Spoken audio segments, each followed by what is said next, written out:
जब दूसरे बच्चे स्कूल बस का इंतजार कर रहे होते थे, रवि मिट्टी के ढेर पर बैठ के सपने बना रहा होता था। यह कहानी है सिद्दी गांव के एक लड़के रवि की। एक ऐसे लड़के की जिसे ना शूज मिले ना बुक्स, पर मिल गया एक जज्बा जो हर मुश्किल को तोड़ दे। तो नमस्कार मित्रों। यह एक मोटिवेशनल स्टोरी है। आशा है कि आपको यह स्टोरी अच्छी लगे और मोटिवेटेड लगे। धन्यवाद। अगर आप नए हो तो इस छोटे चैनल को एक सब्सक्राइब बिल्कुल करें। रवि का घर एक छोटी सी झोपड़ी था, कचरा रास्ते पे। छत से टपकती बारिश और दिन भर मेहनत करता हुआ एक माँ बाप। पापा राजमिस्त्री थे, दिन भर मजदूरी करते, ईंटें उठाते, और माँ दूसरों के घर पर बर्तन धोती। रवि के इस छोटे से घर में सारी चीजें थी, बस एक चीज नहीं थी, वो थी शिक्षा के लिए सुविधा। पर रवि में एक अलग ही आग थी। उसके लिए किताबें सिर्फ कागज नहीं थी, एक दरवाजा था एक नई दुनिया तक ले जाने का। तो एजुकेशन हम लोग की ज़िंदगी में बहुत बड़ा रोल प्ले करता है। आजकल के ये छोटे मोटे बच्चे सोचते हैं कि स्कूल एक मैट्रिक्स है, बट असल में जो वो इंस्टा वगैरह चलाते हैं वो है मैट्रिक्स। एक दिन स्कूल में एक विजिटर आए, एक आईएएस ऑफिसर जो कभी इसी स्कूल के स्टूडेंट रहे थे। उन्होंने असेंबली में कहा, अगर मैं सिद्दी गांव से निकल के कलेक्टर बन सकता हूँ तो तुम सब भी कुछ न कुछ बन सकते हो।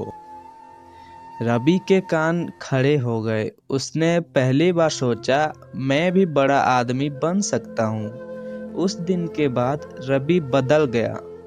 अब उसके लिए स्कूल एक मैदान जंग नहीं था, और हर दिन एक कदम सपने के करीब था उसके लिए। उसी क्लास टीचर नीलम मैम ने देखा कि रवि पुरानी फटी किताबों से पढ़ता था। उन्होंने अपना पूरा कोर्स का मटेरियल रवि को दे दिया और कहा, बेटा, दुनिया तुम्हारे कपड़ों से नहीं दिमाग से पहचानी जाती है। रवि के दिल में उनकी बात मानो पूरे छप ही गई।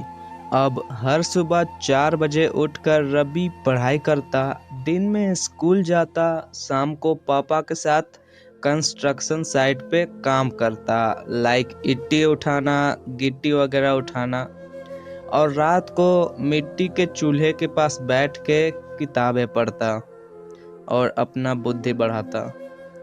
9th क्लास में एक ओलंपियाड हुआ। शहर के सब स्कूल के स्टूडेंट्स ने उस पे भाग लिया। रवि को पहली बार शहर जाने का मौका मिला। वहाँ सब ने शूज, वॉचेस, स्मार्टफोन्स रखे थे अपने पास। रवि के पास था बस एक पुराना बैग और माँ के सिलाए हुए कपड़े थे। सब उससे अलग महसूस कर रहे थे, पर रवि को उनसे घंटा भी फर्क नहीं पड़ा। उसने कहा, मैं सबसे अलग हूँ, कमजोर नहीं, मुझे सब कुछ याद नहीं, पर जो भी याद है वो दिल से है। ओलंपियाड में रवि सेकंड आया। बहुत अफसोस की बात है।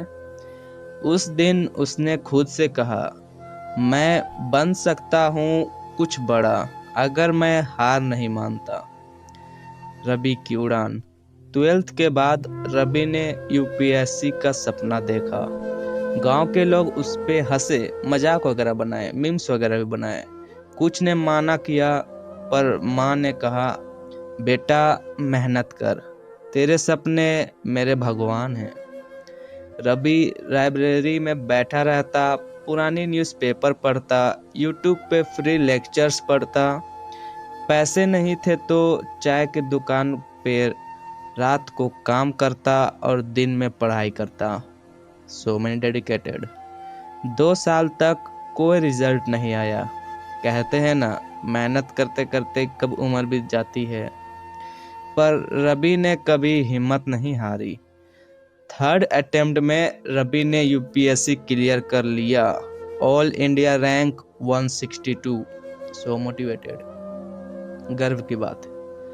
आज रवि एक IAS ऑफिसर है और जब भी छुट्टी में सिद्धि गांव आता है, सब बच्चे उसके साथ सेल्फी लेना चाहते हैं। वह सेम रवि जिसे कभी लोग राजमिस्त्री का बेटा बोलते थे, अब सर कह के बोलते थे।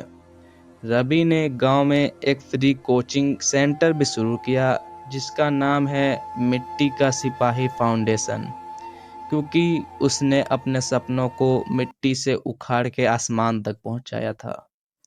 सो मोरल ऑफ द स्टोरी, जमीन से उठने वाले सपने सबसे मजबूत होते हैं। अगर इरादे सच्चे हो तो चप्पल बिना भी मंजिल मिल जाती है।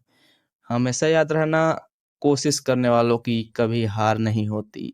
धन्यवाद। सब्सक्राइब कर लेना चैनल।